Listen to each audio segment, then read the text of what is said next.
each time the police would come to our place, it was only when we had our Black friends at our home. This individual had the audacity to ask Aaron if we were doing anything illegal and tried to get him on film, threatening him so he could use that to share with the police. Never let the uneducated and the fearful take your power. I had let this person take my power for far too long, and I'm taking it back.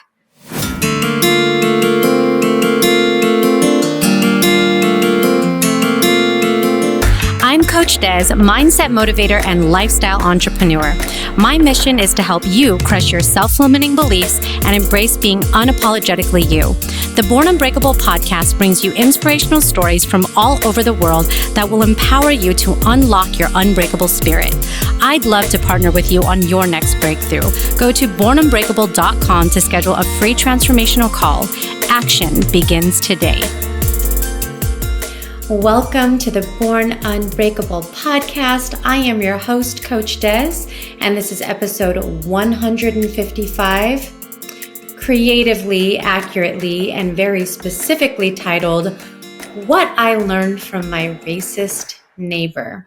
So, if you're curious as to why I've taken about a month off from podcasting, I've been going through some personal things, some very positive that I'm excited to update you on, and some not so positive, but I want to turn a negative into a positive by sharing my experience with you.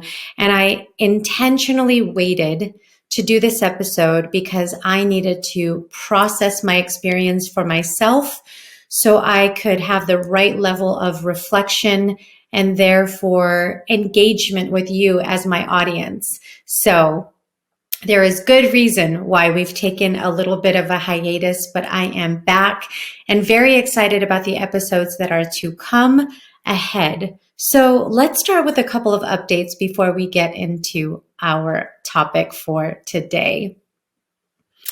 Updates, some exciting updates. So one of the things that I have been very focused on is my health. As you may or may not know, if this is one of the first episodes that you're listening to of the Born Unbreakable podcast, I moved to Las Vegas about 2 years ago, close to 2 years ago, from the Bay Area. And as I established my routine here, which I love, by the way, being here. It's a great place. It's a great place for my mom to be retired. And it's a small oasis compared to the big Bay Area. So yes, there is traffic and all the things of a big city, but it is much smaller. And so now I complain about a half an hour versus 90 minutes. So anyways, one of the things that I did not adjust to quickly was a diligence and dedication that I used to have around my health and wellness and fitness. And for those of you that have known me for a long time, that's something that is such a high priority for me. I used to work out twice a day sometimes, eat incredibly healthy, and just to cut straight to the chase, had fallen off the bandwagon.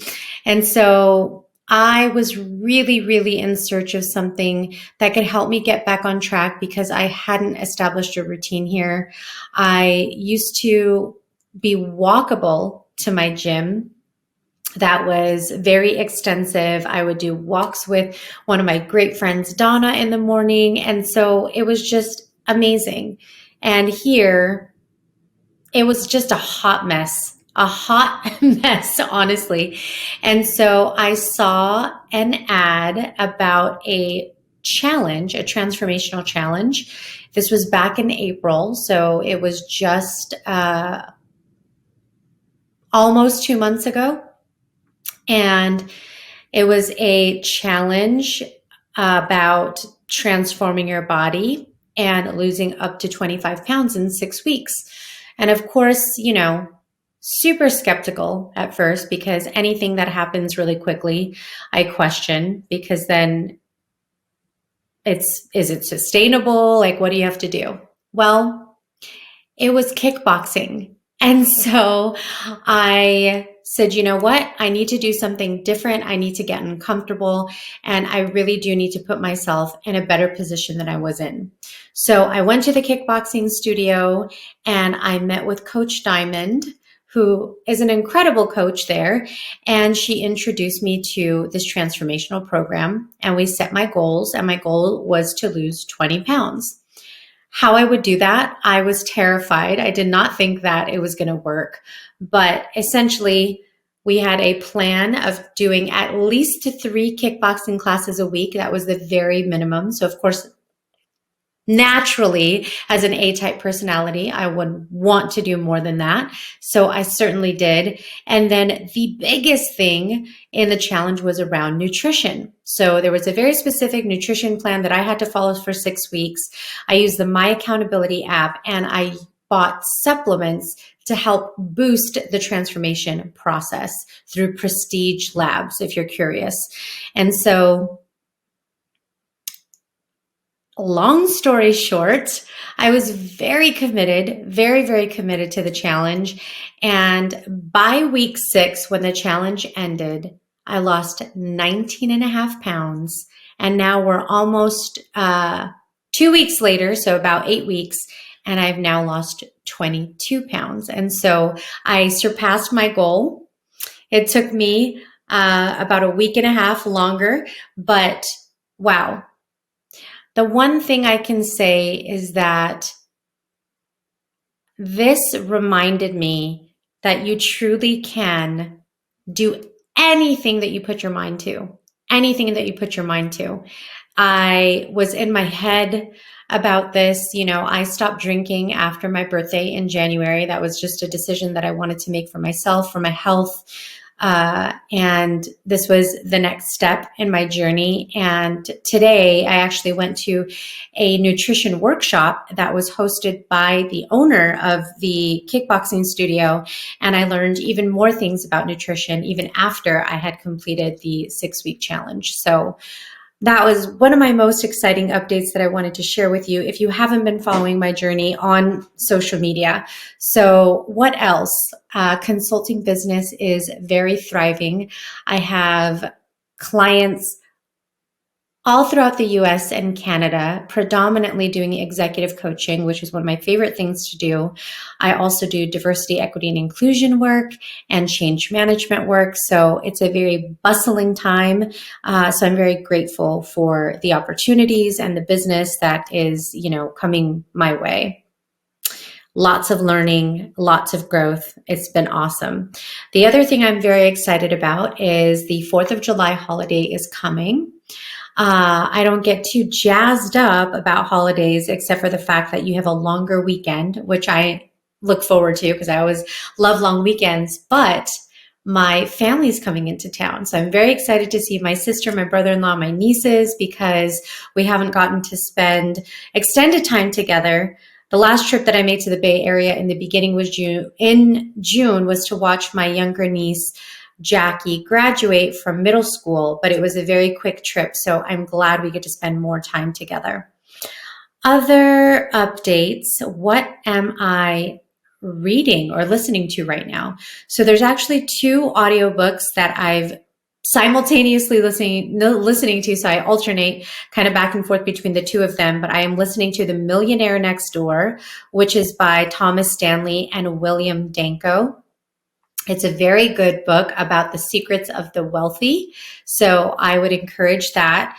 It is one that I had just finished was I Will Teach You to Be Rich by Ramit Sethi, which was awesome. I like that style of a book a little bit more because he's more raw.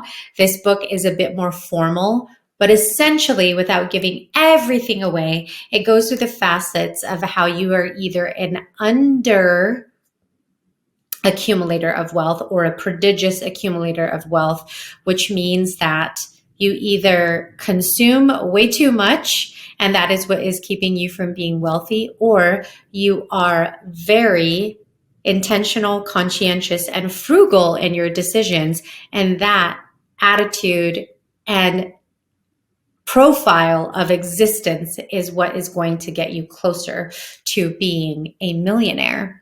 And so the reason it's called Millionaire Next Door is because it is often those who are unassuming, that don't drive the flashy cars, that don't have the bling bling, that are not flaunting all their stuff on social media, that are the ones that are a lot more wealthy than you think. So if you are out there trying to keep up with the Joneses and are using social media as a barometer for wealth, think again.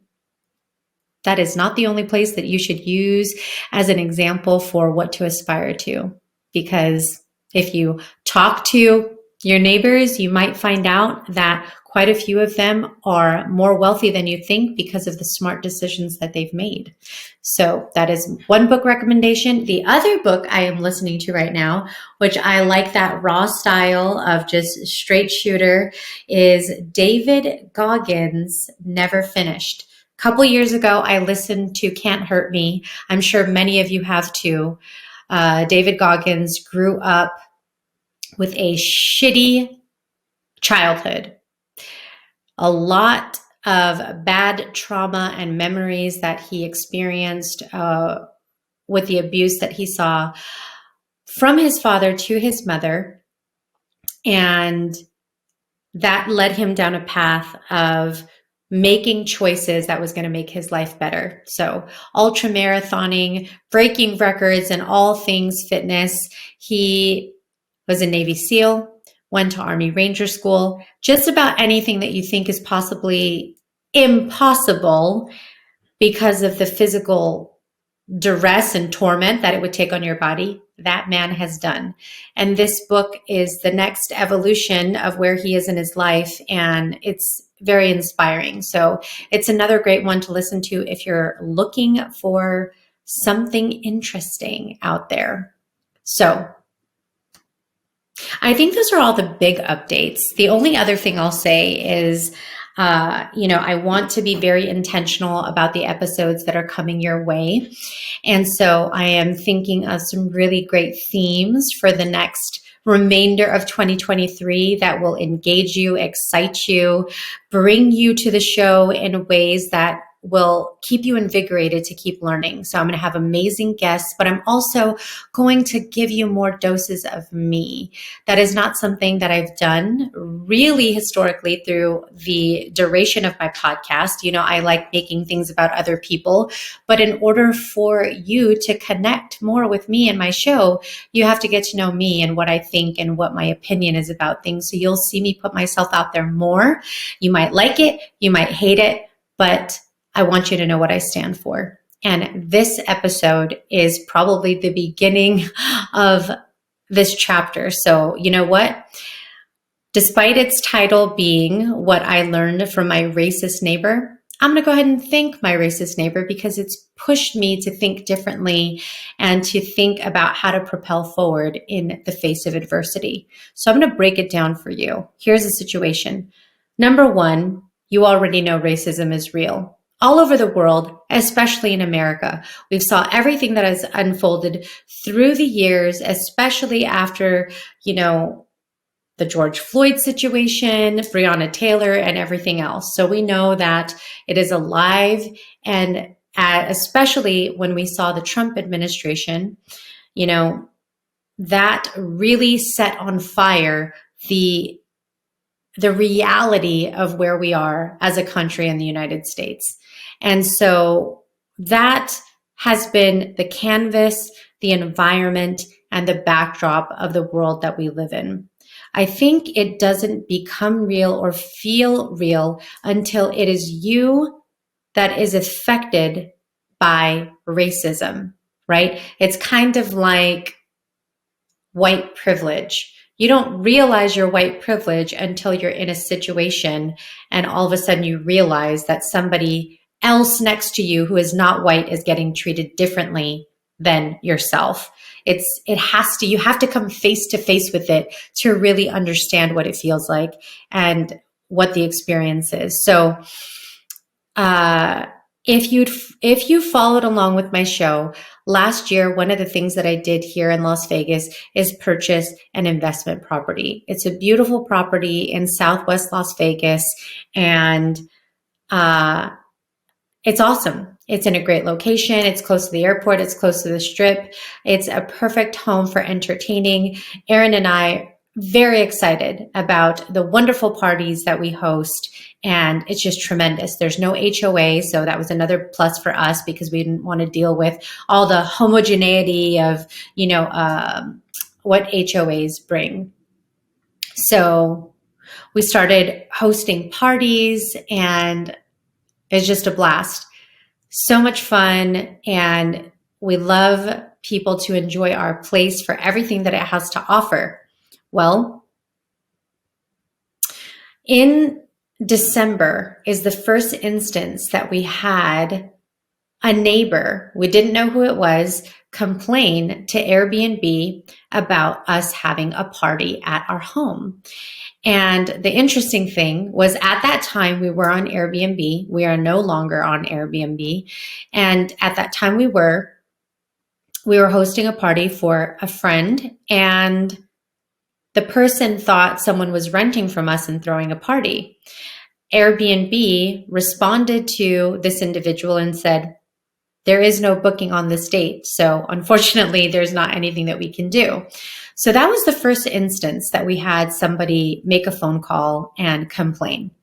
That was back in December. So I can summarize for you that in the last 7 months, we've had the police come to our home at least a half a dozen times to confront us for having parties. What's interesting, and this is what we started to uncover, is that each time the police would come to our place, it was only when we had our Black friends at our home. I'll tell you what, we've had some tremendous parties with people who are not Black, and not once did the police show up. They're on a first name basis with us. Like, do you think that's enjoyable when the police come to your house and they're greeting you by your first name? That is not something that you want to be the case, right? Like I get anxiety just thinking about how things have unfolded for the last 7 months. And so I realized that racism was happening in our place because that is quite interesting of a trend. And I pointed it out to the police very blatantly that I find it very interesting. And by the way, um, big ups to the police. So this is definitely not an episode where I'm, going to talk ill. My brother-in-law is a police officer, is a lieutenant. So I think very highly of law enforcement. But I will say that in the beginning of my interactions with them, it wasn't so pleasant because I felt like it was a hostile environment. Like we were getting accused of things that we shouldn't have been getting accused of. But over the course of the last few months, we've built a nice relationship, and they find that they come to our home and nothing is happening, and therefore they leave. And so that is not the issue. Calling the police and having us deal with conversations with them is not the issue. The issue is the reason by which you're calling the police, because there isn't anything illegal or anything being violated when they come. There's no violence. There's no, activities that are lewd. There's no noise. There's no ordinances being broken. And so the only reason that this person is deciding to call is because they see cars parked on our property and us having a gathering, particularly disturbed when it is people of color, Black to be very specific. And so we figured out who this, I called it a Karen because that is the name, right? And the police even called him a Darren. So there is a name that even the police have given to this individual because of his ridiculous, obnoxious, aggravating behavior. So we discovered who it was because Aaron, my partner, had a encounter or interaction with this person, might I say. So one day, this neighbor who I want to tell you his name so bad, but I'm going to be respectful and not do that. We're just going to call him Darren, okay? Was recording our house. He was recording our house with his phone, acting like he was not recording our house with his phone. Aaron confronted him to ask him why he continues to harass us, why he continues to call the cops on us. And this individual had the audacity to ask Aaron if we were doing anything illegal and tried to get him on film threatening him so he could use that to share with the police. And of course, Aaron is not threatening him. Certainly he was calling him names, which is his First Amendment right, but he wasn't doing any kind of threats. And he had something in his pocket, and the neighbor asked him, he was trying to accuse him of having some sort of a weapon in his pocket, and it was a garage door opener. And so naturally he took it out to show him that it was a garage door opener. So this whole thing was video recorded. And of course, because he enjoys stalking us literally like it's a full-time job, and he shared that with the police.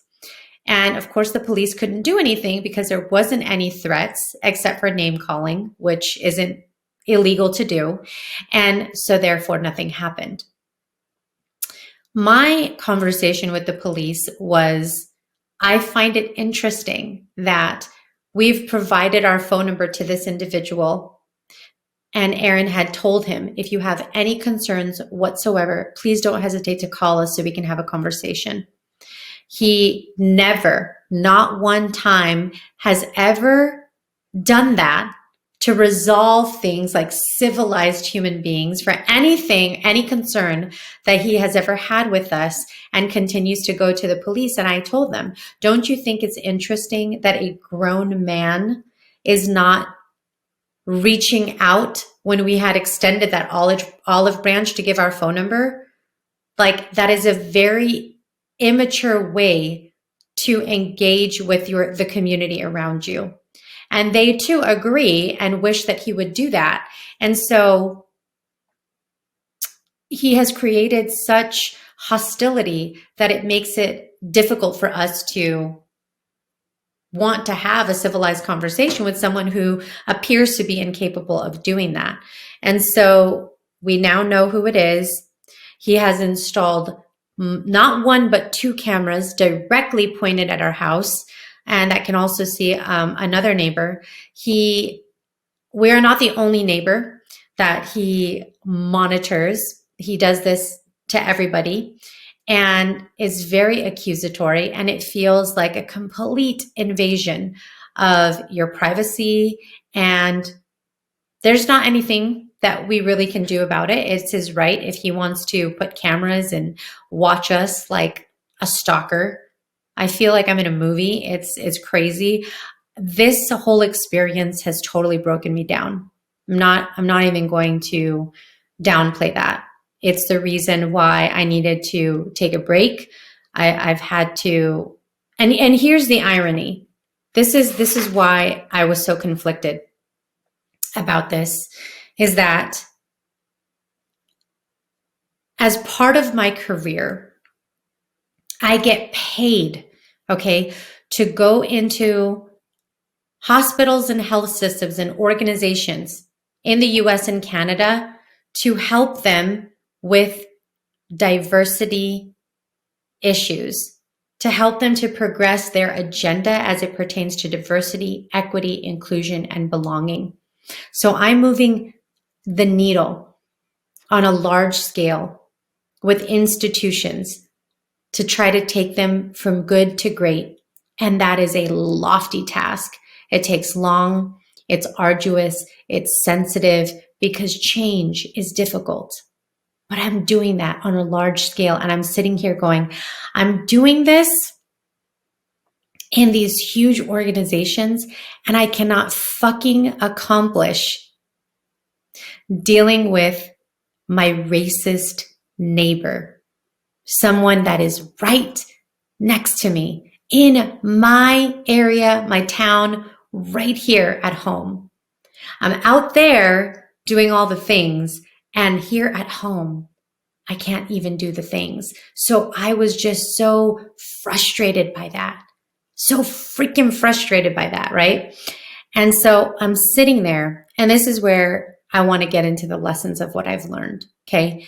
Why is that? Why is it that I can move the needle on this big scale and not right here? It's like those kitchen table conversations that you hear about. Well, I'll tell you why. It's because not everyone has the desire and the capacity to change. If you are not open enough to learn and grow, and you choose to stay closed-minded, then that needle isn't going anywhere. It doesn't matter if I extend an olive branch if you are not going to, on your end, receive and be willing to listen, right? And so that's one of the biggest things. You have to want to change. You have to want to be open-minded to start a conversation, at least to start it and to see where the possibility can go, right? And so I don't want to believe, I want to believe that every person has the ability to change, but you can't force that. There's some people that just do not have that desire. And I have to think that there is situations, circumstances, and experiences that have happened to this individual that has made him come to this conclusion around minorities, and that's the thing. So when someone lacks understanding, it pushes you to understand further. What is that individual situation that he's so paranoid, right? So I don't have all the answers, but it's just a revelation that I've, contemplated on. And here's the other thing about racism. It's a lack of understanding, and it's fear-based. It's a lack of understanding of people that you probably don't know much about, have stereotypes about, and haven't taken the time to learn. And when you perpetuate that behavior, then you make progress very difficult. And so one of my biggest lessons is never let the uneducated and the fearful take your power. Never let the uneducated and the fearful take your power. I had let this person take my power for far too long, and I'm taking it back. I'm taking it back, right? So I think the most important thing that I've learned through all of this is that it's normal to be angry. I can't even imagine in the 1960s how angry Martin Luther King Jr. was for all of the unrest that was going on, all of the lack of civility that was happening all around him. But he chose to do what? To be better. And so in the midst of this kind of adversity, you have to make the choice to be better, to do better, and to change the game. The best kind of revenge on somebody who is so small-minded is to show them that they don't win by you doing the same kind of poor behavior that they do. And so you have to change the game. And here's the interesting observation, right? We're the only minorities that own a home in this area. My neighbors to the left are white. My neighbors to the right are white. And all the neighbors in front of me are white. And the neighbors that are kitty corner to us are white. It's very interesting. Just an observation. We're the only minorities. I don't know how he feels about that. One can conclude, based on his behavior, that he feels a type of way about that by continuously calling the authorities for things for us gathering, essentially, right? So you have to change the game. You have to be better and you have to do better. And so I know what he would like is to drive us out of the neighborhood by continuing to call and to complain every time we have a gathering with our family or our friends. And at whatever point we choose to do something different and make another investment, it will not be because this small-minded individual drove us out. It will be a conscientious decision that's made when we feel like the business opportunity is there to do so. But I will not let somebody that is that small-minded take my power. And so that is the message that I have for you in this episode. Is if you have experienced racism, are experiencing racism, are somebody who has had this experience your whole life and it's not just circumstantial like in our case. And I'll be the first to say, I'm not sitting here telling you the story that I've spent my whole life with, all of these things happening to me that are, of racist nature. But if that's a position that you were in, are in, still in, you need to take your power back by being better than those who are not educated. Educate yourself. Seek to understand the people around you. Set a better example so that you can vibrate higher. Because this gentleman, he's not even a gentleman. That's not even, I've just graduated him into a title that he's undeserving of. This human being, if he is even that, this individual vibrates very low. And see, people who vibrate low try to take you down to that vibration. And I was vibrating low during the last couple of weeks, sitting here thinking about this situation and how frustrated I've been by it. But I don't want to be in that level of vibration anymore. That's not who I am. That's not how I want to operate. And so I'm choosing to vibrate higher. I'm choosing to focus on the things that are going to allow me to thrive, because all he's going to witness is us thriving, and he can be a hater all he wants. People like that are envious, jealous, and that's honestly how I feel. I feel sad and sorry for this person that he has to sit there and study all his neighbors, and instead of engaging, just creates this type of hostility and tension in our community. And so I have every intention of determining all the ways that I can contribute and be an ambassador in the city for things that are good.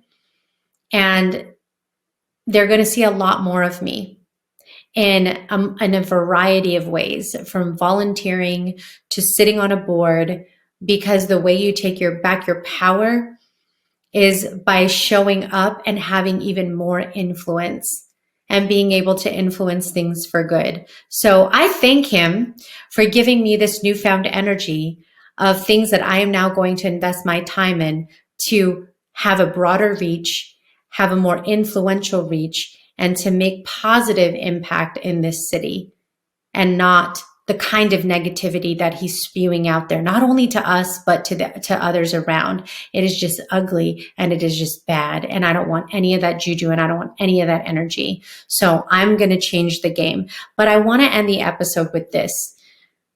I don't really ask you as the audience for your thoughts and opinions all the time, but I really do want them in this instance. I want to know, what would you do in this situation?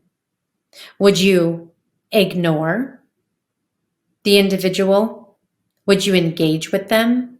Would you have a mediated discussion, like with law enforcement, or something else? I'd love your feedback. I've pontificated.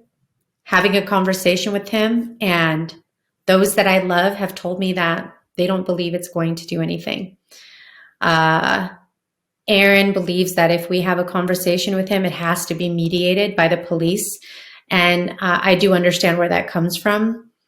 You know, one of the thoughts that I had was, if I do happen to engage with them, that he would, you know, spin that conversation or try to tell the police that I came over and, you know, said some things that I didn't say. And that, because that's certainly the way that this person comes across. And yeah, I don't even have time to think about all that. So I have not done that. We have chosen not to engage. And it's difficult. It's difficult because